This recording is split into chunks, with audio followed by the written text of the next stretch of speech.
Bonjour, merci d'être là pour ces quelques minutes de réflexion sur les mots. Le mot du jour que j'ai sélectionné pour vous, comme on dit dans les émissions de téléachat, c'est le mot changement. Alors pourquoi va-t-il sembler intéressant de parler de ce mot-là? Parce qu'il est employé à toutes les sauces, et les sauces les plus amères en général.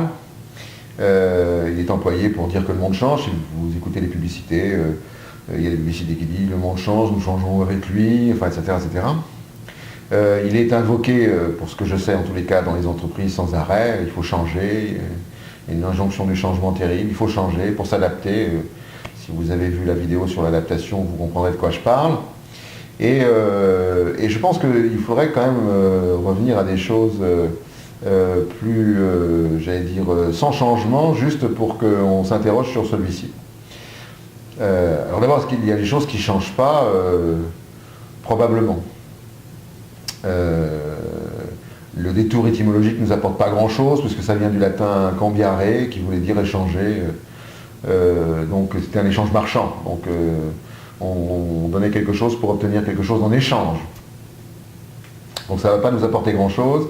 Ce qui peut nous apporter quelque chose, c'est de regarder le changement non pas comme quelque chose qui bouge, mais parce que si nous le regardons comme ça, nous sommes dans le mouvement. Je veux dire par là que si on change, alors on est dans le changement. Et si on est dans le changement, on ne peut pas s'apercevoir qu'on est dans le changement. Par exemple, on ne peut pas s'apercevoir que nous sommes dans la Voie lactée, pourtant la Voie lactée crée des mouvements, est animée de mouvements, et pourtant on ne sent pas le mouvement de la Voie lactée. Il faudrait pour cela se mettre à l'extérieur, ce que font probablement les scientifiques de façon artificielle, pour comprendre que la Voie lactée bouge. De la même façon, quand on dit que tout change, c'est qu'on est dans le changement, c'est-à-dire qu'effectivement, on s'aperçoit que tout tourne autour de nous. Prenez le cas du manège, vous êtes sur un manège, sur un cheval de bois, et évidemment, tout tourne. Et la seule réalité du monde, d'ailleurs, qui pourrait nous rester, si on reste dans le manège toute sa vie, c'est que tout tourne et rien ne s'arrête. Or, je pense que pour parler du changement, il faut être dans une position qui ne change pas, dans une position fixe. Et si on est dans une position fixe, pour reprendre ma métaphore, si on est au centre du manège, alors on voit les choses bouger, on voit les choses changer.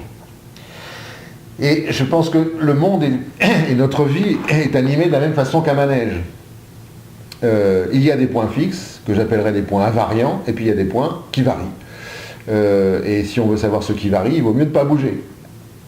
Et si on veut varier, alors eh bien, on bougera. Et ce qui veut dire que donc le monde et nos évolutions, et l'évolution des sociétés, probablement, se font de cette façon-là. C'est-à-dire qu'en fait, il y a des choses qui ne changent pas, et il y a des choses qui changent. Donc il y a des choses invariantes et il y a des choses qui bougent, qui changent.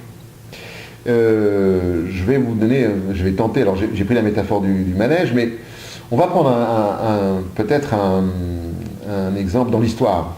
La révolution de 1789, a priori, c'est un changement considérable. Et pourtant, il y a des choses qui n'ont pas changé.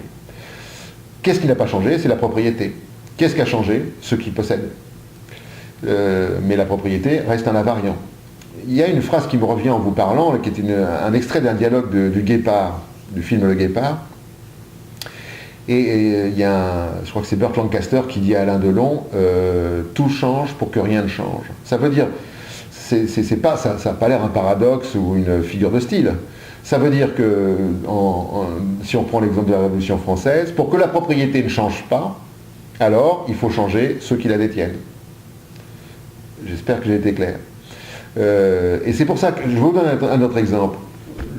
Probablement que nous avons changé, nous les hommes, depuis que nous sommes apparus, mais il y a des choses qui n'ont pas changé. Alors on a acquis d'autres cerveaux que le reptilien, on a probablement eu le corps qui s'est modifié en fonction de l'utilisation qu'on en faisait, mais on est toujours des mammifères et omnivores. Ça n'a pas beaucoup bougé, ça.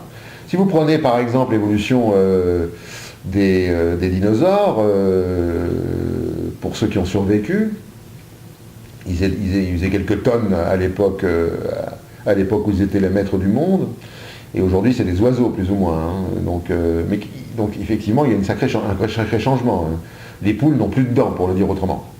Mais il y a des choses qui ne changent pas, l'oviparité par exemple. Certes, les écailles se sont transformées en plumes, mais l'oviparité n'a pas bougé. Donc vous voyez que, il me semble qu'on est, ce qui est terrible dans le changement, c'est que finalement on ne s'assoit pas, on ne prend pas ce temps de regarder ce qui change vraiment, parce qu'on est nous-mêmes incités à changer.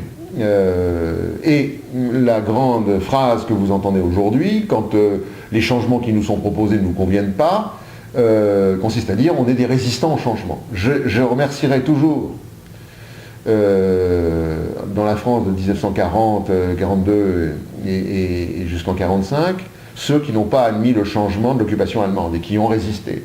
Et donc on ne dira jamais qu'il y a des résistances qui s'imposent quand le changement est néfaste pour la collectivité ou pour l'humanité en général. Et ça vaudrait donc le coup de ne pas rentrer dans cette espèce d'adoration du changement qui serait que c'est la seule condition d'existence que nous aurions. L'humanité ne nous suffirait plus, mais ça devrait être une humanité changeante. Je pense qu'il faudrait être un peu plus discernant sur, comprendre ce qui change et décider de ce qui ne doit pas changer, collectivement. Et la deuxième chose, refuser les changements qui viendraient d'ailleurs et qui seraient néfastes.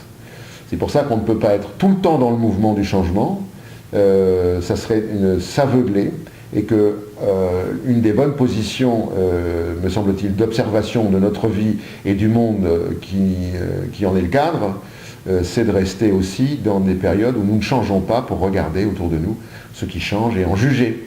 Voilà, merci pour cette attention. Le mot, je vous rappelle, les mots que vous voulez que nous regardions ensemble, ce sera avec plaisir, j'y travaillerai avec bonheur, et on se retrouve une prochaine fois pour un prochain mot.